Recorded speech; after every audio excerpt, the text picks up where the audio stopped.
Hello and welcome to episode 4 of our Moms for Liberty Hamilton County, Tennessee podcast. I'm your host, Tanya, and I'm here with my co-host, Rebecca, and we are here for the kids. Thanks for joining us again. Today we will be diving into a detailed review of specific lesson plans that are taught in the Hamilton County, Tennessee school system. Our hope is that you will listen to the examples provided today and get engaged.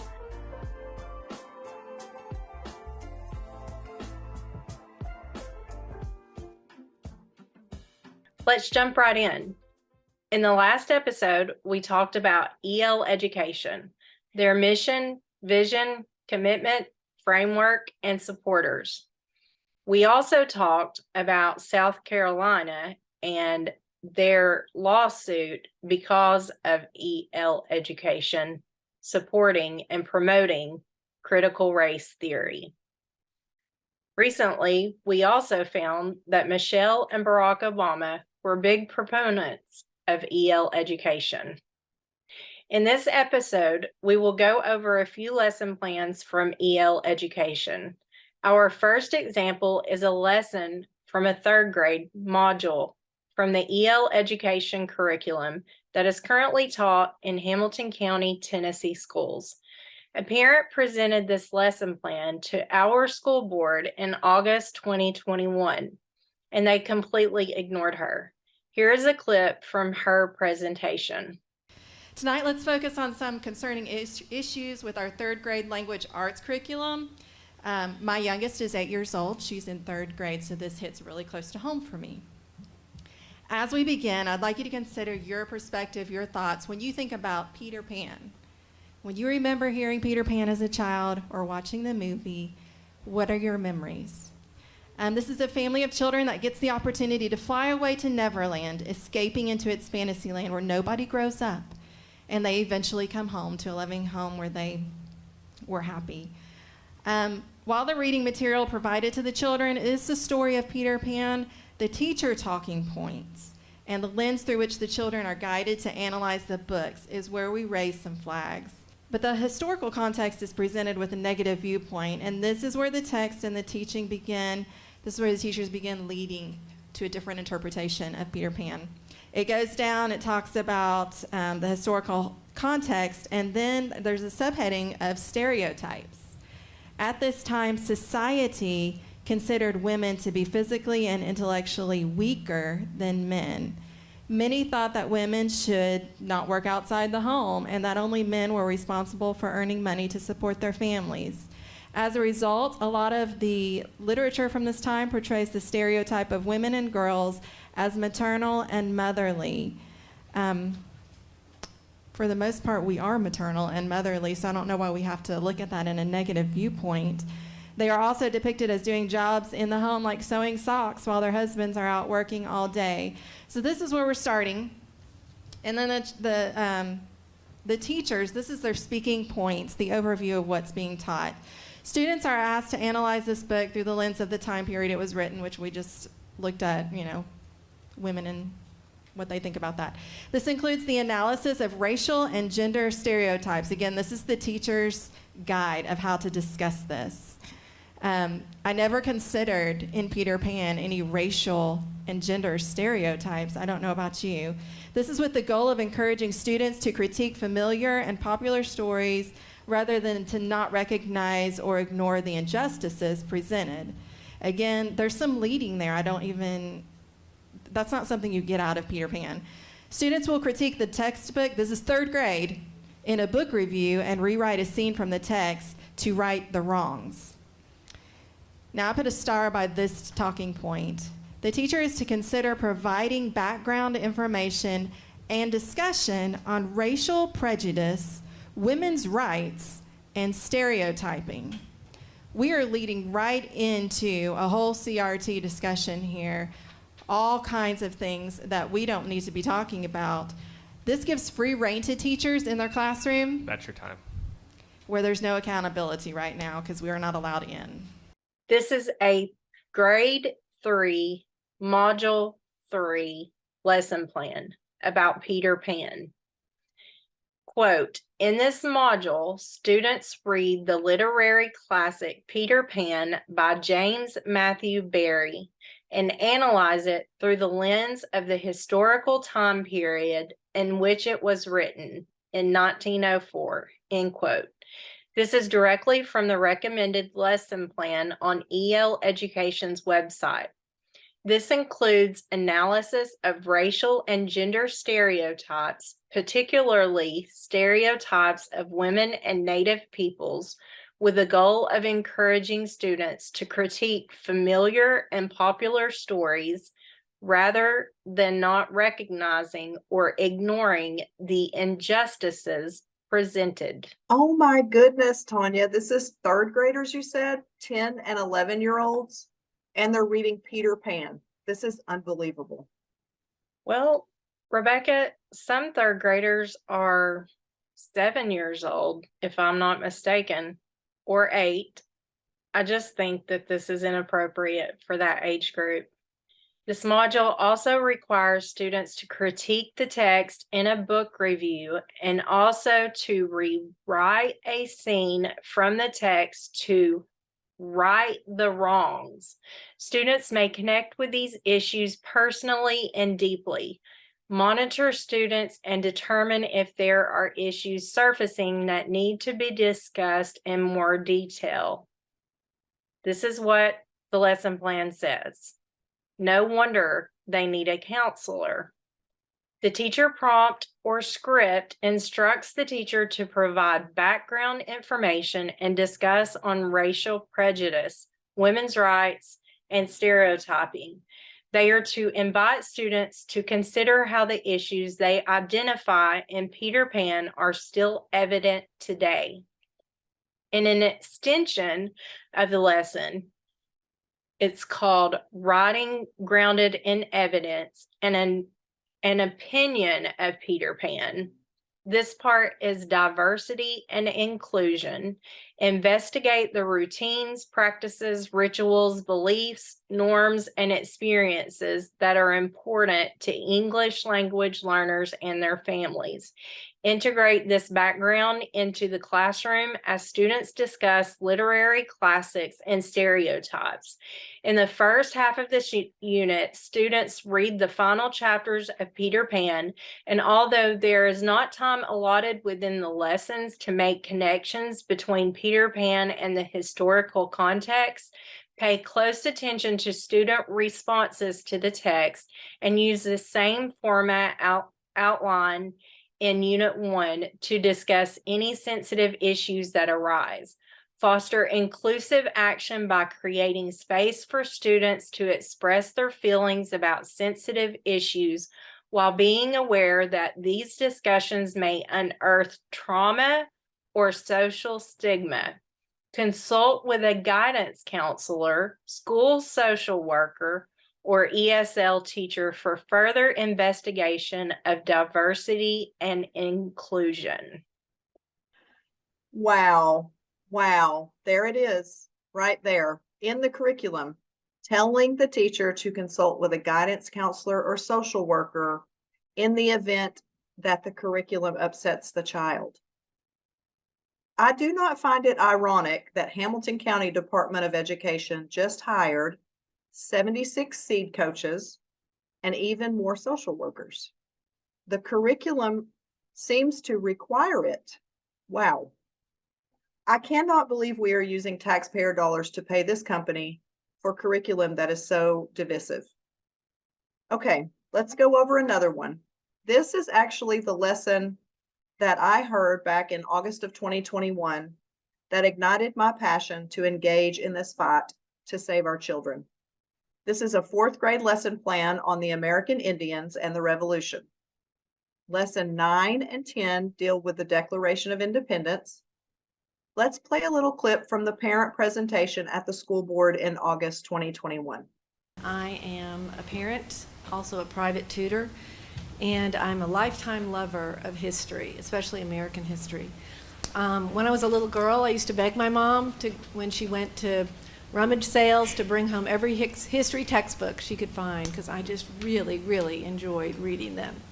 And today, I still enjoy history very much. I enjoy teaching history, reading history books, and seeing children have a love of history. This is in the 4th grade EL education book on the American Revolution. So again, I'm speaking on how the Declaration of Independence was viewed.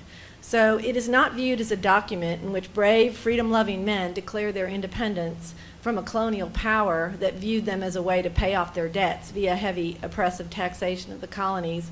But instead, in this book, which we're using today, the Declaration of Independence is viewed as a foundation for racism.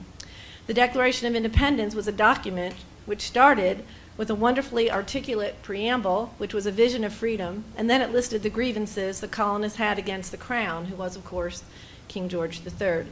Okay, notice that she said, in this book, the book that we are using today, the Declaration of Independence is viewed as a foundation for racism. Let's dig into this statement a little bit. The close reading guide, which is the script that Tanya talked about in a previous episode that teachers are required to follow, covers the last of the 27 grievances against the crown that are listed in the Declaration of Independence.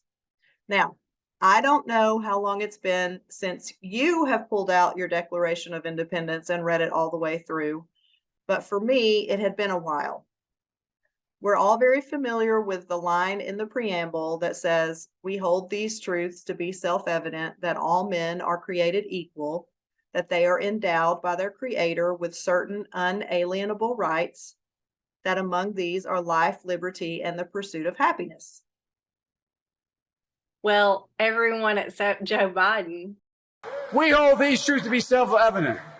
All men and women created by you know the thing. Okay, it sounds like whoever wrote Joe Biden's speech may have written this lesson plan. All right, so back to the Declaration of Independence. The first section of the document sets forth the reason it is needed. We needed to separate from the crown because we had all been created equal and our rights are given from God, and the government of Great Britain had become destructive, abusive, and evil. That sounds familiar. Yes, it does. Then the Declaration of Independence begins to lay out in excruciating detail how the King of Great Britain had worked to establish an absolute tyranny over the states. The very last grievance is what this lesson plan is built around. Okay, let's watch another clip.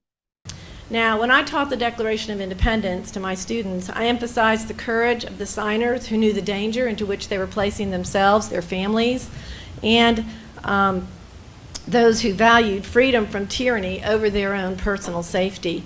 We need to remind ourselves of this kind of courage in these times in which we live.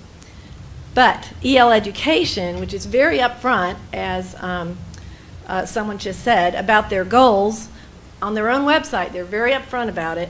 They use the now familiar language of diversity, equity, and inclusion, which are pretty much known euphemisms for critical race theory, which is racist in its core, Marxist in its origins, and seeks to divide, to create mistrust, to create classes of Americans where one is the oppressed and one is the oppressor. And this book takes a completely different approach to the Declaration of Independence. They create an entire unit based on the last of the 27 grievances of the colonists against the crown. Here's how the grievance reads in the actual Declaration of Independence. He has excited domestic insurrections amongst us and has endeavored to bring on the inhabitants of our frontiers, the merciless Indian savages, whose known rule of warfare is the undistinguished destruction of all ages, sexes, and conditions. This parent goes on to explain how the King of Great Britain was bribing the Native American Indians. He was using money, whiskey, and other things to pay the Indians to harass, rape, pillage, and massacre the colonists, including their children. The British knew how the Indians fought. They used them to kill the colonists. Does this sound familiar? Antifa, anyone?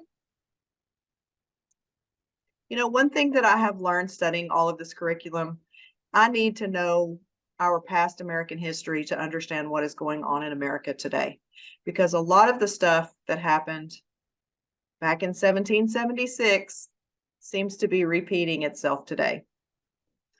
Okay, let's dig into what the EL education materials say about the Declaration of Independence from the teacher scripts. This is what the teachers would ask the student while they're teaching this lesson. In your own words, how would you describe the picture the Declaration of Independence paints of the American Indians? And the correct answer is scary people who didn't care about innocent people. The next prompt is, from this, what can you infer about the treatment of American Indians after the American Revolution and why? And the correct answer is, they were probably treated badly because the people thought it was fair to do so as a result of what the Declaration of Independence said. The next prompt is, what did Americans believe about the American Indians and why?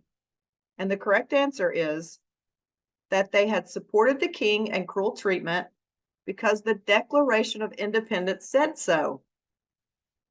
And then finally, there's a question, what happened as a result?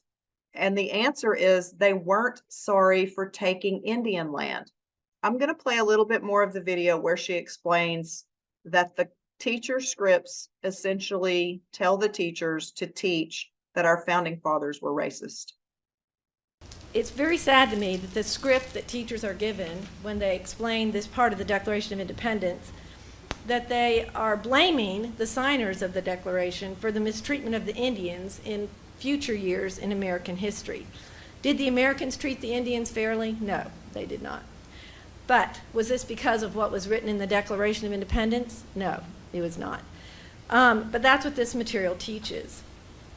So the text that the teacher reads, and this is directly from the instructions, what the teacher should say. How would you say, propelled into action in your own words? And from this, what can you infer about the treatment of the American Indians? And the correct answer is, they were probably treated badly because the people thought it was fair to do so as a result of what the Declaration of Independence said. I mean, that is just not at all what was intended in this document. So from what the Declaration of Independence said, the colonists saw the Native American as a victim of British exploitation. There's no evidence the Declaration of Independence was a foundation for later mistreatment. To allege this is a terrible twisting of the truth, to attempt to make our students, our American students, view their founding document as an instrument of racism against Native Americans. Why would a curriculum company do such a thing? Only because they have an agenda, which they're very upfront about, a set of presuppositions in which they must fit their facts to the predetermined assumption that our founding fathers were racist. So this may be insignificant. That's your time. Oh, thank you. Just do what you can to find a different curriculum. Thank you. What a precious lady.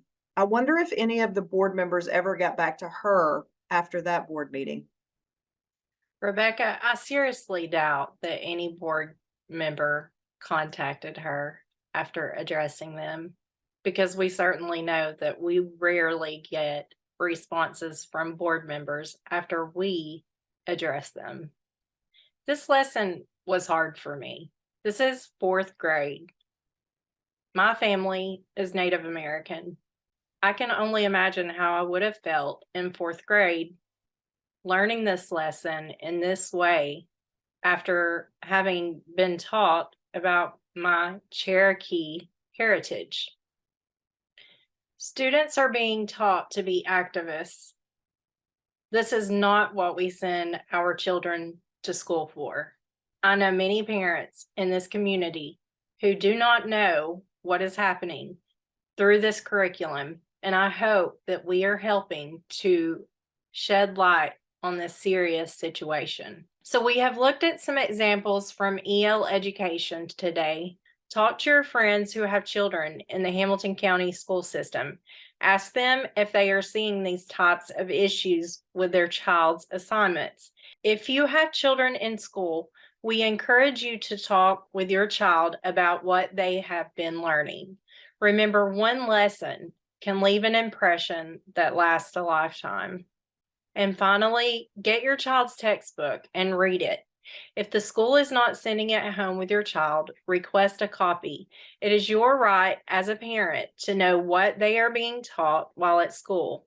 Remember, your child's textbook is not going to have teacher prompts in it.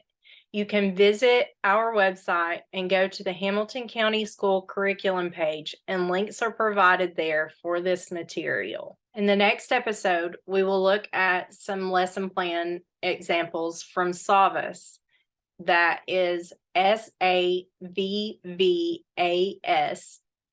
And we will look at the communication between the previous Moms for Liberty board and the school board about this curriculum. Thank you for joining us. Please go to Rumble and find M4L Hamilton TN, click follow, and turn on notifications. Also, you can go to YouTube at Moms for Liberty Chattanooga and click on subscribe and turn on the notifications. You can also visit our website and social media to connect with us. Those links will be in the description. This is Tanya and Rebecca signing off until the next episode. We are here for the kids. We will see you next time.